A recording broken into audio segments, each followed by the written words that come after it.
Do not do anything just because you are used to it.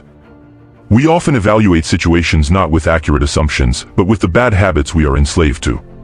Since these are the things I am saying, the person in education must strive to transcend this. Only in this way can one stop chasing pleasure and running away from pain. Only in this way can one cling to life and cease to abhor death. When it comes to possessions and money, only in this way can one realize that giving is more valuable than taking.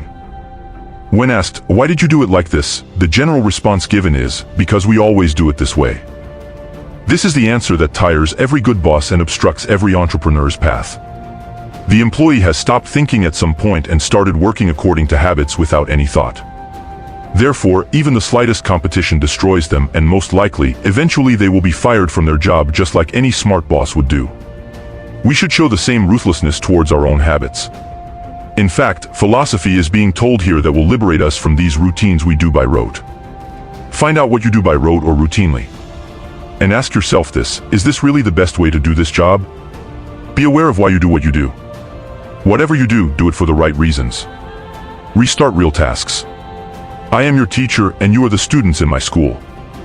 My aim is to turn you into individuals who are unstoppable, free from pathological behaviors, uncontrollable, shameless, free, well-rounded, happy, and seeking God in everything, big or small. If you are working towards the right goal and I am providing you with both the right purpose and the necessary preparations in line with that purpose, then why can't you complete your tasks? What could be missing? The task at hand is quite reasonable, and it is the only thing we have. We must rid ourselves of the past. All we need to do is start. Trust me, you will see it too. Do you remember the times in school or childhood when you were afraid of failing and hesitated to try something? Many young people prefer to wander around lazily rather than exerting themselves for something. This unwilling laziness provides them with a ready excuse: it doesn't matter. I wasn't trying for it anyway. As we get older, failing no longer seems as insignificant as it used to be. Now, what is at stake is not just our honor roll position or a medal we might win in a sports competition at school, but the quality of our lives and our ability to cope with those around us. But still, don't let these things intimidate you. The best teachers in the world are by your side. The wisest philosophers in history are at your fingertips. Besides being able to do this easily, professors are asking for something very simple from you. All you need to do is get to work. See the world like a poet and an artist.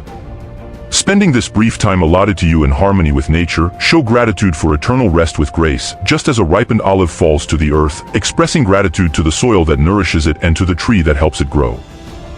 Marcus Aurelius adopts a rather interesting narrative style in his work, Meditations. This is even more surprising considering that the target audience is himself.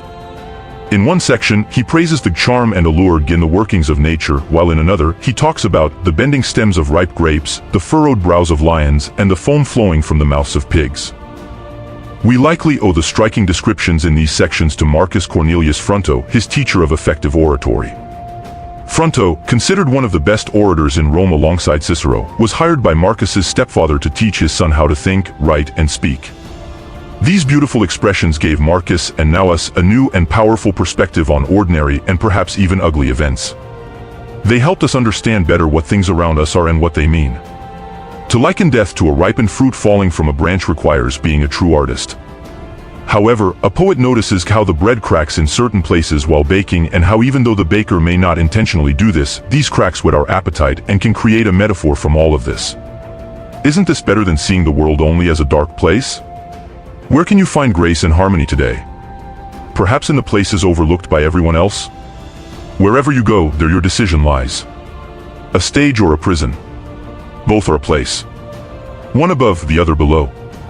But in both places, your freedom to choose continues to live with you, if you so desire.